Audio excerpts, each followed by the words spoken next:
ലൈംഗികതയിൽ പല പുരുഷന്മാരും പരാജയം. സ്ത്രീയുടെ ഒരു ലൈംഗികമായിട്ടുള്ള ഒരു കഴിവെന്ന് പറയുന്നത് അത് വലിയതാണ്. പുരുഷനേക്കാളും 100 മടങ്ങ് അത് പലപ്പോഴും അംഗീകരിക്കാനുള്ള ഒരു മനസ്സ് പുരുഷന്മാർക്കില്ല. ലൈംഗികത വലിയൊരു ഇഷ്യൂ ആയിട്ട് തോന്നിയിട്ടുണ്ട്.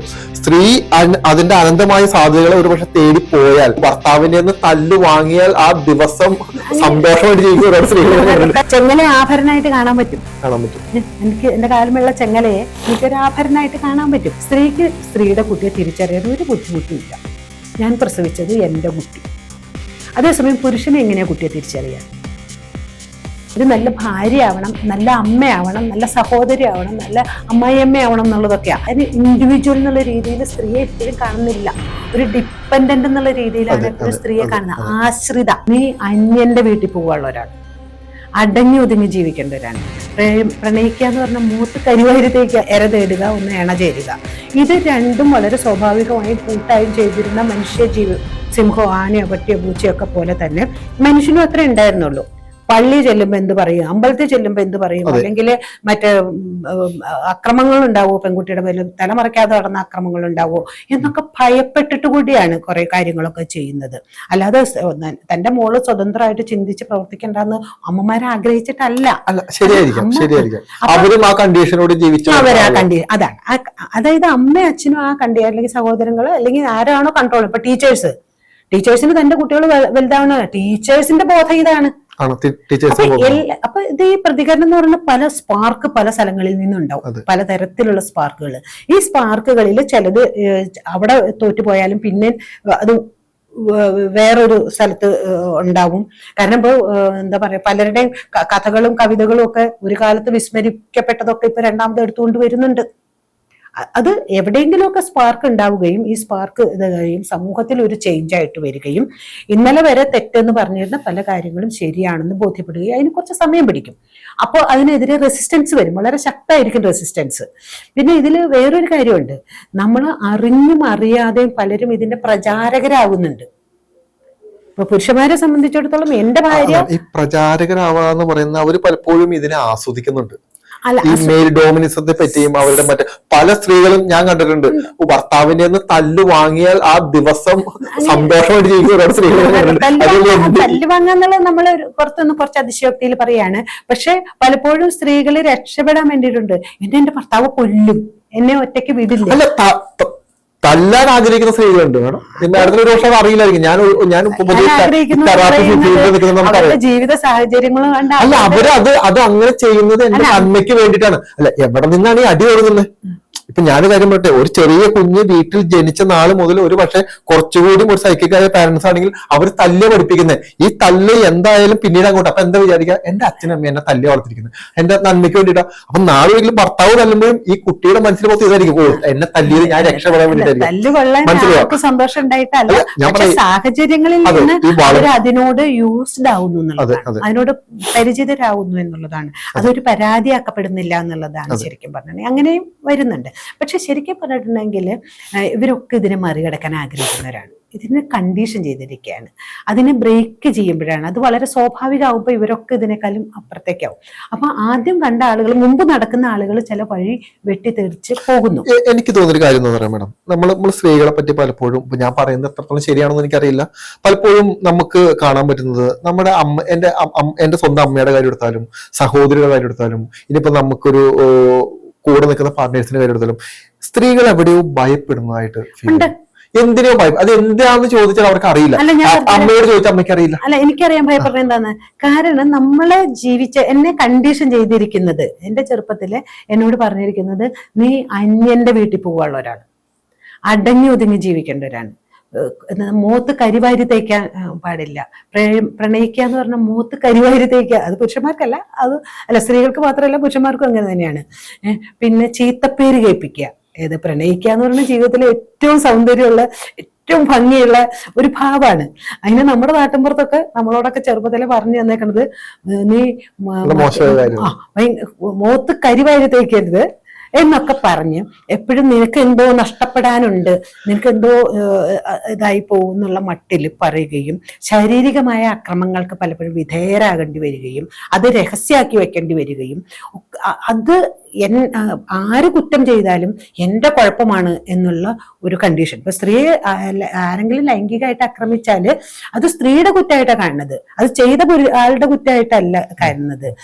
അപ്പൊ എല്ലാ തരം കുറ്റങ്ങളും ലൈംഗിക ബോധം സ്ത്രീകൾക്ക് മാത്രം കൊടുക്കാനുള്ള കാരണം അത് കുറച്ചും കൂടെ ഒരു പൊളിറ്റിക്കലാണ് അതിന്റെ കാരണം.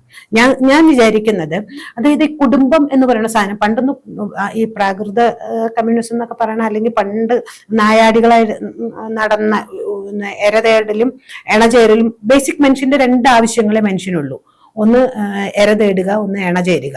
ഇത് രണ്ടും വളരെ സ്വാഭാവികമായും കൂട്ടായും ചെയ്തിരുന്ന മനുഷ്യജീവി, ഇപ്പൊ മൃഗങ്ങളെ പോലെ, ഇപ്പൊ സിംഹോ ആനയോ പട്ടിയോ പൂച്ചയോ ഒക്കെ പോലെ തന്നെ മനുഷ്യനും അത്ര ഉണ്ടായിരുന്നുള്ളൂ. അതിൽ നിന്നാണ് സൊസൈറ്റിയിലേക്ക് സമൂഹം എന്ന് പറയുന്ന ഒരവസ്ഥയിലേക്ക് കൊണ്ടുവന്നത്.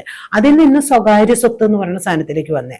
സ്വകാര്യ സ്വത്തിന്റെ ബേസ് എന്ന് പറഞ്ഞിട്ടുണ്ടെങ്കിൽ, ഞാൻ അധ്വാനിച്ചുണ്ടാക്കിയ സാധനം അല്ലെങ്കിൽ എന്റെ കൈവശം ഉണ്ടായിരുന്ന സാധനം എന്റെ കുട്ടികൾക്ക് കിട്ടുക എന്നുള്ളതാണ്. എന്റെ കുട്ടികളെ കിട്ടണമെങ്കിൽ സ്ത്രീക്ക് സ്ത്രീയുടെ കുട്ടിയെ തിരിച്ചറിയാൻ ഒരു ബുദ്ധിമുട്ടുമില്ല. ഞാൻ പ്രസവിച്ചത് എന്റെ കുട്ടി. അതേസമയം പുരുഷനെ എങ്ങനെയാ കുട്ടിയെ തിരിച്ചറിയുക? ശരിക്കും പറഞ്ഞാൽ അവനൊരു വീക്ക്നെസ്, പ്രകൃതിയിൽ ഒരു കഴിവ് കുറവ്. അത് കഴിവ് കുറവെന്നല്ല, അതൊരു ആവശ്യമില്ല. ആർക്കും ആരുടെ തിരിച്ചറിയേണ്ട കാര്യമൊന്നുമില്ല. പ്രകൃതിയിൽ ഇത്രയും മരങ്ങളുണ്ട്, എവിടെ ചെടി മുളയ്ക്കണു, എവിടെ ഇത് വരണമെന്നൊന്നും അറിയേണ്ട കാര്യമില്ല. മനുഷ്യനും അതിന്റെ ഒരു ആവശ്യമില്ല.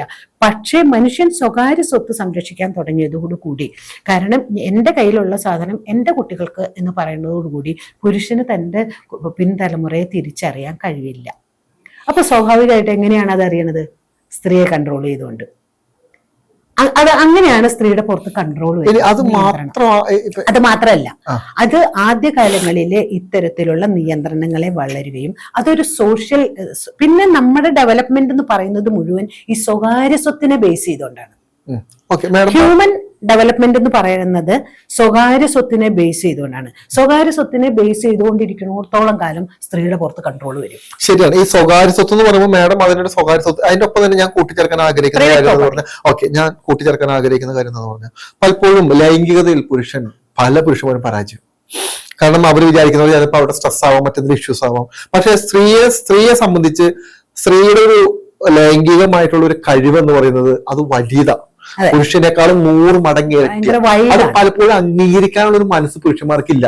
അപ്പോ സ്വന്തം കഴിവില്ലായ്മയും സ്വന്തം സെക്ഷുവാലിറ്റിയിൽ ഉണ്ടാവുന്ന പ്രശ്നങ്ങളും മുഴുവനും ആ ഒരു സ്ത്രീയിൽ അടിച്ചമർത്തപ്പെടുന്നതാണ് ഞാൻ പലപ്പോഴും കണ്ടിട്ടുള്ളത്. ഒരു സുന്ദരിയായ ഒരു സ്ത്രീ, ഒരു പക്ഷേ ആ സ്ത്രീ വീട്ടിൽ തന്നെ, അവൾക്ക് വിദ്യാഭ്യാസം ഉണ്ട്, അവൾക്ക് നല്ല ജോലി പുറത്തുപോയി കിട്ടും. പക്ഷെ അവള് വീട്ടിൽ നിന്ന് പുറത്തോട്ട് ഇറങ്ങിയാൽ അത് ലൈംഗികമായി ഇനി എന്റെ കഴിവുകൊണ്ട് ആ എന്റെ ഭാര്യ മറ്റൊരാളുമായി പരിചയപ്പെടുമോ, സംസാരിക്കുമോ, അടുത്തിടപഴകുമോ, എന്നെക്കാളും നന്നായിട്ട് മറ്റുള്ളവരോട് സംസാരിക്കുമോ, ഈ ഒരു ഭയമാണെന്ന് തോന്നുന്നു പലപ്പോഴും ഒരു സ്ത്രീനെ അവനറിയാം ഞാൻ കൂട്ടിൽ അടച്ചിട്ടിരിക്കുകയാണെന്ന് നല്ല ബോധ്യം ഈ ഭർത്താവിനും ഉണ്ട്, ഭർത്താവിന്റെ വീട്ടുകാർക്കും ഉണ്ട്. എങ്കിൽ പോലും മനഃപൂർവ്വം പ്ലാൻ ചെയ്ത് ഈ സോഷ്യൽ കണ്ടീഷനിങ്ങിന്റെ ഭാഗമായിട്ട് ഇങ്ങനെയൊക്കെയാണ് നമ്മൾ പറഞ്ഞു പഠിപ്പിച്ചിരിക്കുന്നത്. നമുക്കിതിനെ എങ്ങനെ വേണമെങ്കിൽ വ്യാഖ്യാനിക്കും. ഇപ്പൊ പെൺകുട്ടി പറയാണ്, ഇല്ല എനിക്ക് ജോലിക്ക് പോകണം, എനിക്ക് കാര്യങ്ങൾ ചെയ്യണം എന്ന് പറഞ്ഞാൽ, ഞാൻ ജോലിക്ക് പോകുന്നുണ്ടല്ലോ, ഞാൻ സമ്പാദിക്കുന്നുണ്ടല്ലോ, നീ കുഞ്ഞുങ്ങൾ നോക്കിയാൽ മതിയല്ലോ, നിന്റെ അമ്മ ഇങ്ങനെ തന്നെയല്ലേ പറഞ്ഞു പഠിപ്പിച്ചിരിക്കുന്നത്, നിന്റെ ആന്റിമാർ ഇങ്ങനെയല്ലേ, എന്റെ അമ്മ ഇങ്ങനെയല്ലേ ജീവിക്കുന്നത്, എന്റെ സഹോദരി ഇങ്ങനെയല്ലേ ജീവിക്കുന്നത്. ഇങ്ങനെ വെച്ചിട്ട് നമുക്ക് ഒരുപാട് ന്യായങ്ങൾ വേണമെങ്കിൽ നമുക്ക് കൺവിൻസ് ചെയ്യാൻ പറ്റും. അതാണ് പൊതുവെ ഒരു സോഷ്യൽ കണ്ടീഷനിങ്ങിന്റെ ഒരു പ്രശ്നം. അപ്പൊ പലപ്പോഴും എനിക്ക് തോന്നിയൊരു കാര്യം എന്ന് പറഞ്ഞാൽ, ലൈംഗികത വലിയൊരു ഇഷ്യൂ ആയിട്ട് തോന്നിയിട്ടുണ്ട്. സ്ത്രീ അതിന്റെ അനന്തമായ സാധ്യതകളെ ഒരുപക്ഷെ തേടിപ്പോയാൽ ഇവിടെ ഫെയിലർ ആവുന്ന ഒരു കൂട്ടം കൂട്ടമല്ല, ഭൂരിപക്ഷം പുരുഷന്മാർ അങ്ങനെയാണ്. അപ്പോ അത് തിരിച്ചറിഞ്ഞത് കൊണ്ടായിരിക്കാം ഒരു പക്ഷെ ഇങ്ങനെ ഒരു ഇതിലോട്ട് എത്താനുള്ള കാരണം എനിക്ക് തോന്നിയിട്ടുണ്ട്. തീർച്ചയായിട്ടും അങ്ങനെ തന്നെയാണ്. അതായത് സ്ത്രീ ചൂസ് ചെയ്താൽ, തന്റെ പാർട്ട്ണറെ ചൂസ് ചെയ്യാൻ തുടങ്ങിയിട്ടുണ്ടെങ്കിൽ ഈ ജാതിയില്ല, ഈ മതമില്ല, ഈ വൈരുദ്ധ്യങ്ങളൊന്നും ഇല്ല. അതുകൊണ്ട് തന്നെയാണ് സ്ത്രീകളെ കൺട്രോൾ ചെയ്യുന്നത്. കാരണം നമ്മുടെ മനുഷ്യരുടെ ഡെവലപ്മെന്റ് നമ്മൾ ഡെവലപ്പ് ചെയ്തിരിക്കുന്നത് എപ്പോഴും സ്വകാര്യ സ്വത്തിനെ ബേസ് ചെയ്തിട്ടാണ്. അപ്പൊ അതിൽ അങ്ങനെ ഒരു പൊളിറ്റിക്സും കൂടിയുണ്ട്, ഒരു രാഷ്ട്രീയവും കൂടിയുണ്ട്. വളരെ ഈസി അല്ല അത്.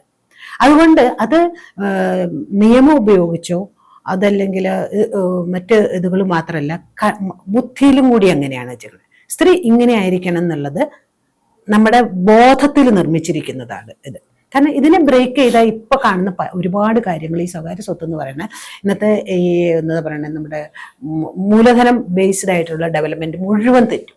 അതെ അതെ. ഒരു വീട്ടിൽ ഒരു ആൺകുട്ടിയും പെൺകുട്ടിയുമാണ് ആ വീട്ടിൽ ജനിക്കുന്നതെങ്കിൽ പലപ്പോഴും ഉത്തരവാദിത്തങ്ങളെല്ലാം ആൺകുട്ടീനെ ഏൽപ്പിച്ചിട്ട് അവനെ പ്രാപ്തനാക്കാൻ ശ്രമിക്കും. അവനെ ഇനി ഇഷ്യൂസ് വരും, പ്രശ്നങ്ങൾ വരും, നീ മാനേജ് ചെയ്യണമെന്ന് പഠിപ്പിക്കും. ഒരു പെൺകുട്ടിയെ അതിലോട്ടൊന്നും ഇടപെടുത്തില്ല, മാറ്റി നിർത്തും. കാരണം നീ ഇടപെടണ്ട, ഇത് നമ്മൾ ഇടപെടേണ്ട വിഷയമാണ്, അല്ലെങ്കിൽ അച്ഛനമ്മ ഇടപെടേണ്ട വിഷയമാണ്. പലപ്പോഴും ഈ പെൺകുട്ടിക്ക് ഇൻഡിപെൻഡന്റ് ആവാനുള്ള ഒരു സ്പേസ് അവിടെ കിട്ടുന്നില്ല. നാളെ ഒരിക്കലും ഈ അച്ഛനോ അമ്മയോ സഹോദരനോ ഭർത്താവോ ഇല്ലാത്തൊരു സിറ്റുവേഷൻ വന്നു കഴിഞ്ഞാൽ പൊതുവേ എല്ലാ സ്ത്രീകളും പെട്ടെന്ന് പാനിക്കായി പോകും. പുരുഷന്മാരെ സംബന്ധിച്ച് അങ്ങനെ പാനിക്ക് വരില്ല. ഇതല്ലെങ്കിൽ അടുത്ത നിമിഷം ഈ പെൺകുട്ടിക്ക് ഈ പാനിക്കായിട്ട് പെട്ടെന്ന് ഒറ്റപ്പെട്ടു പോയി തോന്നുന്ന ഒരു പാനിക്ക് വരുന്ന പലപ്പോഴും വീട്ടിൽ നിന്ന് കിട്ടുന്ന ട്രീറ്റ്മെന്റിന്റെ ഭാഗം.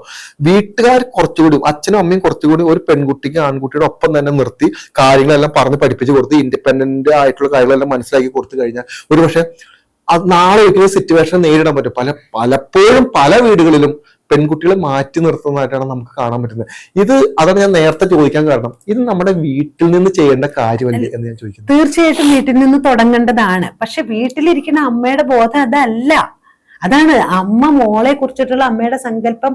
അങ്ങനെ ഇൻഡിപെൻഡന്റ് ആയിട്ട് കാര്യങ്ങൾ ചെയ്യുന്ന ഒരു വ്യക്തി ആവണം എന്നുള്ളതല്ല.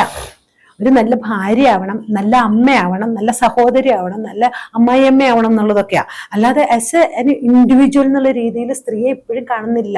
ഒരു ഡിപ്പെൻഡന്റ് എന്നുള്ള രീതിയിലാണ് എപ്പോഴും സ്ത്രീയെ കാണുന്നത്. ആശ്രിത എന്നുള്ളതാണ്, പരിചാരക, ഇത് രണ്ടുമാണ്. വീട്ടിൽ സ്ത്രീകളുടെ റോൾ എന്താ? പരിചാരക. സ്ത്രീ എപ്പോഴും എങ്ങനെയാണ്? ആശ്രിതയാണ്. നമ്മുടെ നിയമങ്ങൾ പോലും അങ്ങനെയാണ്. ഭർത്താവ് മരിച്ച സ്ത്രീക്ക്, വിധവയ്ക്ക് അതിനേക്കാളും കഷ്ടപ്പാടാണ് ഒരു എന്ന് പറയുന്നത് തീരെ മോശമായിട്ടുള്ള ഒരു ഭർത്താവോ വളരെ രോഗിയായിട്ടുള്ള ഒരു ഭർത്താവോ ഉള്ള ഒരു സ്ത്രീയുടെ ജീവിതം അതിനേക്കാൾ കഷ്ടമാണ്. മരിച്ച പുരുഷനെ ഉള്ള അവസ്ഥയേക്കാൾ കഷ്ടമായിട്ട് ഉണ്ട്. ഇയാളുടെ സാന്നിധ്യം കൊണ്ടോ അല്ലെങ്കിൽ ഇയാളുടെ രോഗം കൊണ്ടോ ഒക്കെ ബുദ്ധിമുട്ട് അനുഭവിക്കുന്ന ധാരാളം സ്ത്രീകളുണ്ട്. അപ്പൊ എന്തുകൊണ്ടാണ് സ്ത്രീ എപ്പോഴും ഒരു ആശ്രിത എന്നുള്ള രീതിയിലാണ് നമ്മുടെ സമൂഹം കാണുന്നത്? ഒരു വ്യക്തി ആവാൻ ഇല്ല. അത് അവരുടെ അമ്മ അവരെ വളർത്തിയേക്കണം അങ്ങനെയല്ല, അവരുടെ മക്കളെ വളർത്തുന്നത് അങ്ങനെയല്ല. അതിനെതിരെ നമ്മൾ പറയുമ്പോഴത്തേക്കുമാണ് കുടുംബം കലക്കികളാണ്, കുടുംബം നിഷേധികളാണ്. ഈ കുടുംബം നിഷേധിക്കുക എന്ന് പറഞ്ഞിട്ടുണ്ടെങ്കിൽ ഇന്ന് നിലവിലുള്ള കുടുംബത്തിനെ നിഷേധിച്ച് തന്നെ പറ്റുള്ളൂ. എന്ന് പറഞ്ഞാൽ അച്ഛനെ വേണ്ട, അമ്മ വേണ്ട, അമ്മായിയെ വേണ്ട, അമ്മാവനെ വേണ്ട, അല്ലെങ്കിൽ മുത്തച്ഛനെ വേണ്ട, മുത്തശ്ശിയെ വേണ്ട എന്നുള്ളതല്ല അതിന്റെ അർത്ഥം. അവരുമായിട്ടുള്ള സ്നേഹമോ അവരുമായിട്ടുള്ള ബന്ധമോ ഒന്നുമല്ല നമ്മൾ നിഷേധിക്കുന്നത്. ഇന്നത്തെ അധികാര ഘടനയിലുള്ള ഈ സ്ട്രക്ചേർഡ് കുടുംബത്തിന്റെ സ്ട്രക്ചർ, ഘടന മാറ്റി എഴുതേണ്ടതാണ്. ഞാൻ പറയും, നിങ്ങൾ അനുസരിച്ചോ എന്ന് പറയുന്ന കുറച്ചുകൂടി സ്ത്രീകൾ അതിനകത്ത് ഒരു ഉത്തരവാദിത്തം മേഖല ഇപ്പൊ ഒരുപാട് ആളുകൾ മാറിയിട്ടുണ്ട്. എങ്കിൽ പോലും ആ ഒരു ഉത്തരവാദിത്തം ഏറ്റെടുക്കുന്നതിന് ഒരു മടി പലപ്പോഴും അല്ല, മടിയുണ്ട്. കാരണം എനിക്ക് ഈ അടിമത്തത്തിന്റെ ഒരു സുഖമുണ്ട്, സൗകര്യമുണ്ട്. അതാണ് ഞാൻ പറഞ്ഞത്, അതിനൊരു സുഖമുണ്ട്. അതിന് ചെങ്ങല ആഭരണമായിട്ട് കാണാൻ പറ്റും. എനിക്ക് എന്റെ കാലമുള്ള ചെങ്ങലയെ എനിക്കൊരു ആഭരണമായിട്ട് കാണാൻ പറ്റും. അത് വളരെ സ്വാഭാവികമായിട്ട് അത് ഉണ്ടാവുന്നതാണ്, അത് നമ്മുടെ.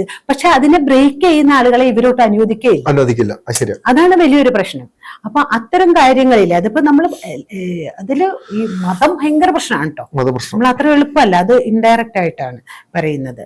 ഈ പല കാര്യങ്ങളും നമ്മള് ഇതിന്റെ ഇമ്പാക്ട് എന്താണ്, അല്ലെങ്കിൽ എന്തിനു ഞാനിത് ചെയ്യണം, എന്തുകൊണ്ട് ചെയ്യണം, ഇതിനെ എന്തിനു ബ്രേക്ക് ചെയ്യണം, അല്ലെങ്കിൽ എന്തുകൊണ്ട് ബ്രേക്ക് ചെയ്തുകൂടാ എന്ന് ചിന്തിക്കുന്ന ഒരവസ്ഥയിലേക്ക് വരാൻ അനുവദിക്കുന്നില്ല നമ്മളെ. ഞാൻ എന്തിനാണ് അങ്ങനെ ചെയ്യുന്നത് എന്നുള്ള തിരിച്ച് ഒരു ചോദ്യം ചെയ്യാൻ നമ്മളെ സമ്മതിക്കാത്ത ഒരവസ്ഥയുണ്ട്. കുട്ടികളെ തന്നെ അനുസരിപ്പിച്ച് വളർത്തുക എന്നുള്ളതാണ്. വീടുകളിലാണെങ്കിലും ഇത് ഞങ്ങൾ തമാശയ്ക്ക് എപ്പോഴും പറയാറുണ്ട്.